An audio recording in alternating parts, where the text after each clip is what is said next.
tuna hianin khori nim UPC ko shan din chan na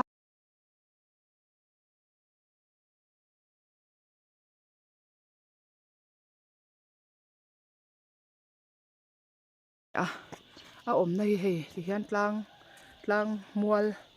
khori nim tlang venga a om ani hi tlang chunga tlang chhip lai mual tak a om ani hi nuam khop mai ke ta honga tha te an ten abiak in kan han be chiang ange vo in kho eng ni eng tha ser sol Good Friday zing taka hian Good Friday tu taka hianin khori nim biak in cover teng he mun ma po anwa me he lai hi thut na ten siama thut ha dam na yak in khom bang thut na turte kalmasa thlifim lo don na turte ani ome lai khu zun in ania he Sunday school hall ania chuan solam so kot zol za wala om boka ruai the ni khwa po a chohan do na tur arem chang hle mai so lai so chauka ani boka ni so lai in te so chauka he ti hian he biak in hi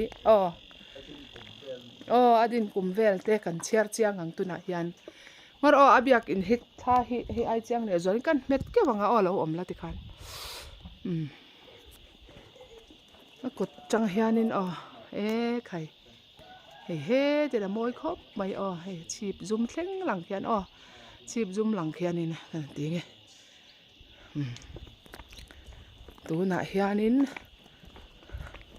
abiak in din dan kan chiarang tharau mai cha matia platinum jubilee sang hi som pariat an lo lom to sang ka jo ko somli pariat tengin sang hi som pariat sang kha jo ko somli pariat December ni som hi paruka khan tharau thiang nim le an tho hum hal na turin tharau mai cham siam ani ko shandin ngalin bethel church ti ani sa kum sang kha jo ko somli panga tharau mi pibiakin he muna chapel pui aladin tur thu alo soilok ange in kum sang ka zakwa somli pakwa khan biakin masaber chu sakani biakin masaber hi sang ka zakwa somli pakwa sakani toni lalpa shwaine in tun thlengin he mai chamle la nung rengani heile chen hilal pan min puyani samuela pakhatna mungsri chang som pani phunni December ni somni paruk sang ni som pariat phun tu bethel church khorinim UPC international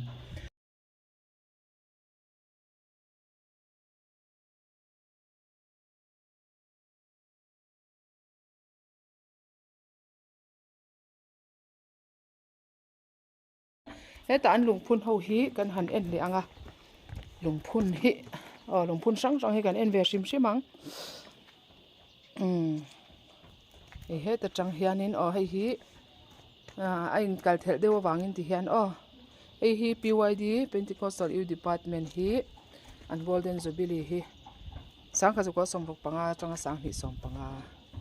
PYD hi sang kha ko somruk panga ding ti na ni chu khori nim PYD hi chuan sang ni som panga khan Golden Jubilee ni tani chuan hei hi PYD an Silver Jubilee chuan hei hi Kaushan Pui Diamond Jubilee ani ve thung tani sang kha hei chu Kaushan Pui notice India pum pui na kan Diamond Jubilee share jeng na an lungphun ani ve thung ani an ma ni Kaushan ngor ni lavin notice India pum pui Diamond Jubilee share jeng na lungphun chuan hei hi hei khori nim bik Golden Jubilee mo UPC Notice India hei chu Notice India UPC Kaushan ni na kan Golden Jubilee kum ani hi sang kha zakwa som nga tanga sang ni mizoram ma hian sang kha zakwa som nga anga dinga ngai ania ma se khori ni ma hi chuan sang kha zakwa som li pariata an lo ding tlat to Bethel Church ti in UPC dik tak khalo ni si in le biak in an lut chanang kan hong leang tha te nen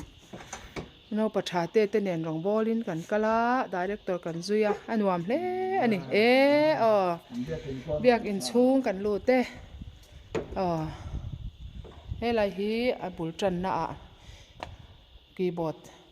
helam hi mi palam lu na ni tlat mai biak in dang ang lo takin ding lampang hi mi palam thut na nan manga chuan mi palam thut na lu tran ding lampang lo nai bera hianin keyboard control na keyboard di so thut na le sound control na a oma chuan mi pat an thu pheia tlar lai nula tlar helam veilam sunu ho tlar ani thung ani biak in po a design po dang dai khop mai hei a chung biak in ventilation an ti dan type te po khi design a dang dai khop mai tiang hi common lo viau ani pui khop mai biak in mai cham te po hei hi ani a a lu sim mai ko san kan ko san bul lutuk ani wang hianin Mizorama ko san din na bul ber ani wang hianin a lu em mai ni chu wang chuanin thla han la ka hetia mi tam takin kan mu to ang kan kal fo to ma se mu lo hi mi eng mo za ti kan om thowa in lama kal chuak theilo kan nu le kan pa te a TV alo in nang fak ve te phone thla ka lo in nang fak ve te en nuam lo ti em te ta na hianin abik takin kan han lak sak ani ke po hianin kut lei tiang lama hianin a tha zong in kan chua ve de wani theyang tokin ke manu le pa nge te po hi du na chuak thei to lo kal chuak thei to lo khom pui po kal na sa thina nia tun main tu na chuan kal thei to lon tom top to ani a chu wang chuan an ni mu atan te hianin ka ngai to em a min cha mol thina tiang hen kan lak sakani he lam hi upa tlarania ti hian hei ti zong kha biak in chung om dan ani a biak in po a upa to a tuna an biak in po hirong an han hloi thar takna a arei tok thokhat ve to ni ti a hria te ceiling te pon han siam thar anuan siam thar ve ni ngei tur ni a he moi khop mai thutthleng pon nei tha a thut dup om vek in an siama nuam khop mai kha korin him kal to te le kal lo te pon a san pa taka a biak in chung thla kan han lak kan han en thei ni selangin a thange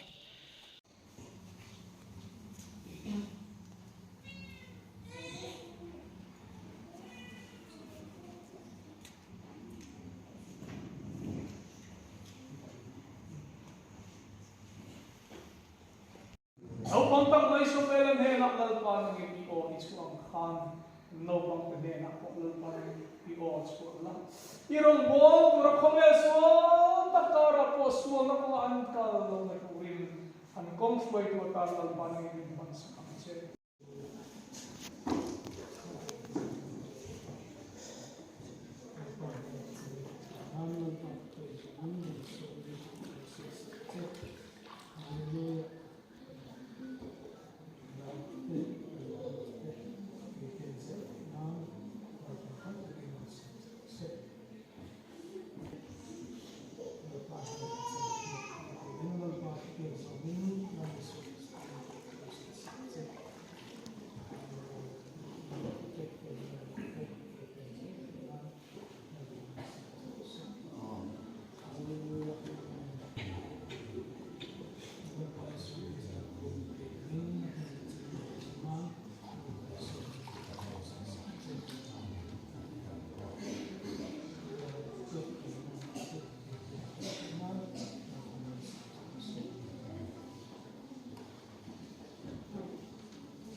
Araw kulen. Tiro. Abraham apa pa adan natwa ko Israel pa din ang sa lama at lang kung ko muna ni Israel pa ani tu be a tu pinay ko yang masero ko yang uten sura sura pien tu an siya tu sa na bangun an tiya tu sa sa ko ani then tu go ru ang tu ra ani bo say line Palestinian ko kay al aqsam mo sa anin tulami sa tumor ren Israel pa tin ke tum kha anlo kan sara boy na suaka boy tin pa yan an remu ko pa Israel si paiten sila pa mai kan manne kan peksia Delre siam sila mu hampir an apa mitam ta an diama siam sunan omare Wait a minute, what's the most of the Gomma? So, Friday, and home take the along. Then, my looking see my name for the four, for say, Kumatara, Tupuya and Pambusu. One side of one, the two up on the Zudayama up or the Hito or say, Iva, Aram Sasuka, Winya, Tupuya down, and Mongola, the Zudayama up or se atau dua kolam terpaksa.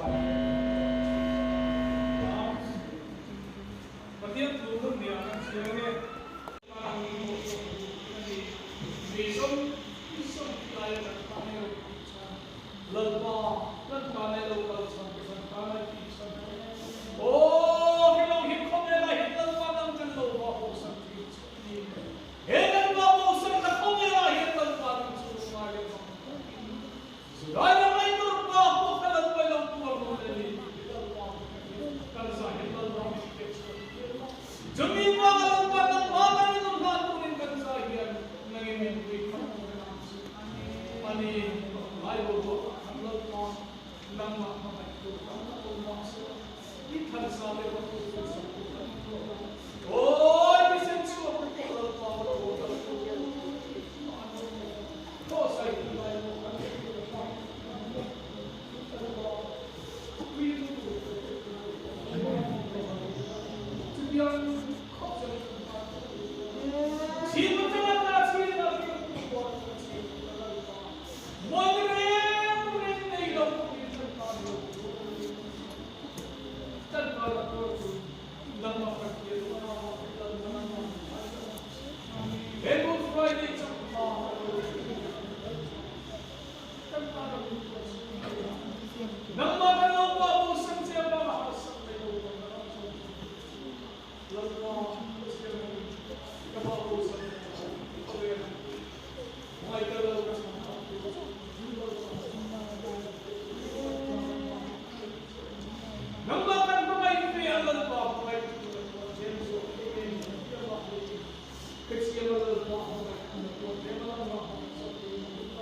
Hãy subscribe cho kênh Ghiền Mì Gõ để không bỏ lỡ